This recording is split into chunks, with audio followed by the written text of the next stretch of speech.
Albert Camus, philosophe et écrivain franco-algérien, s'est attaqué aux questions fondamentales de l'existence humaine.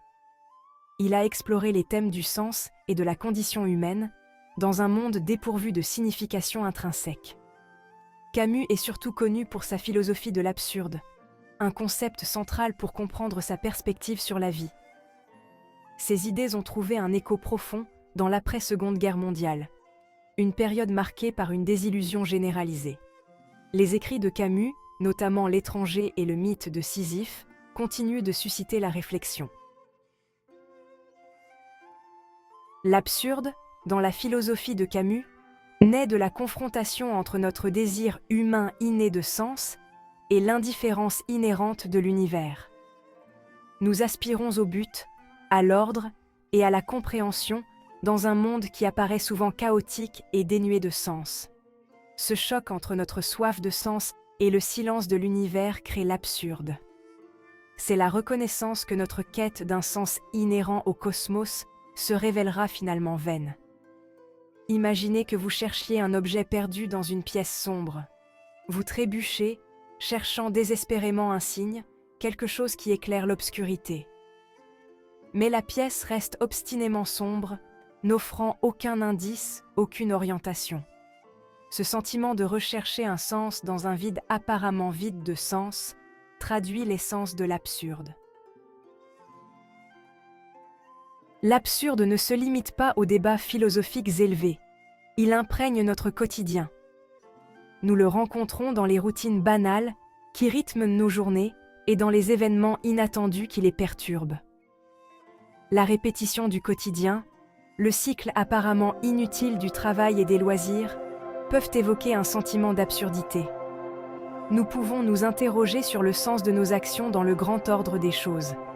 À l'inverse, les événements inattendus, tels que les accidents, les deuils ou les changements soudains de fortune, peuvent également mettre en évidence l'absurde. Ces événements nous rappellent la fragilité de la vie et la nature souvent aléatoire des événements. L'absurde émerge lorsque nous sommes confrontés à l'écart entre notre désir d'ordre et la nature imprévisible de l'existence. Camus illustre de manière célèbre l'absurde à travers le mythe grec de Sisyphe. Condamné par les dieux, Sisyphe est contraint de pousser éternellement un rocher au sommet d'une colline, pour le voir redescendre une fois arrivé en haut. Cette tâche apparemment dénuée de sens incarne la condition humaine, aspirer à des objectifs qui s'avèrent finalement vains.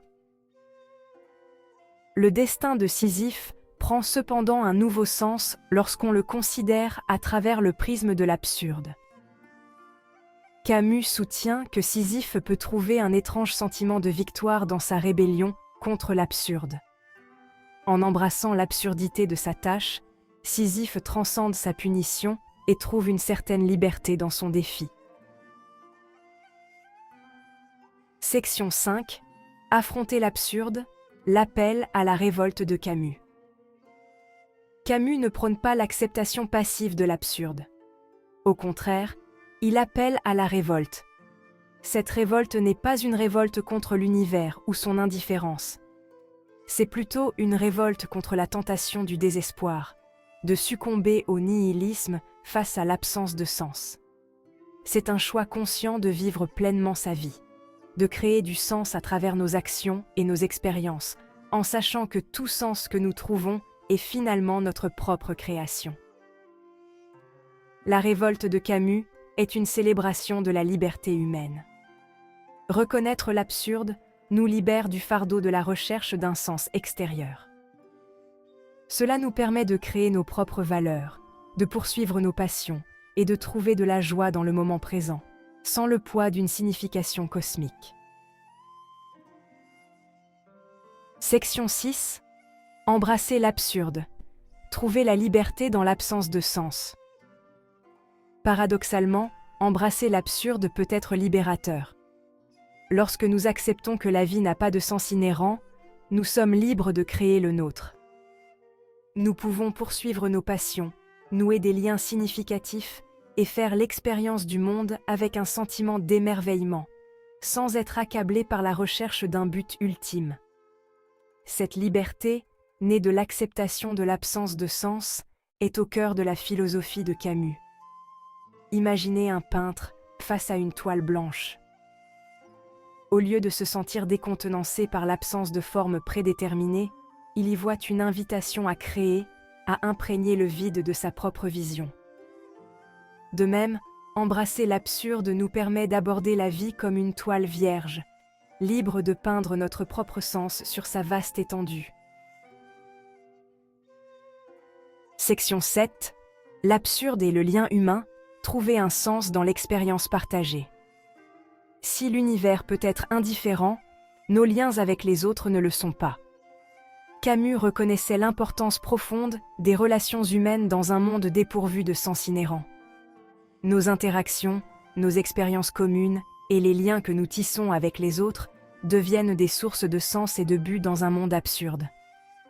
L'amour, l'amitié, la compassion, ces émotions et ces liens transcendent l'individu et nous relient à quelque chose de plus grand que nous.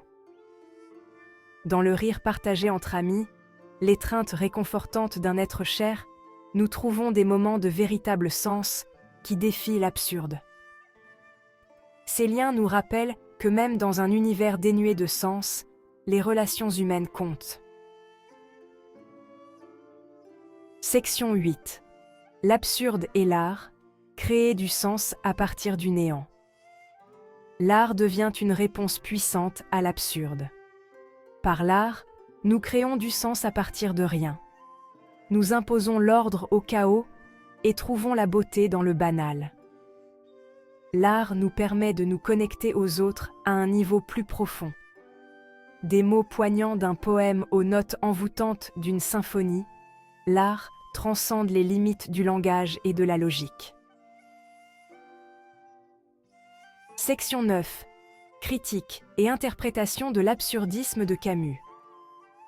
La philosophie de l'absurde de Camus n'a pas été sans critique. Certains soutiennent qu'elle conduit au nihilisme et au désespoir, que le fait d'embrasser l'absence de sens sape toute motivation pour une action éthique ou un progrès social.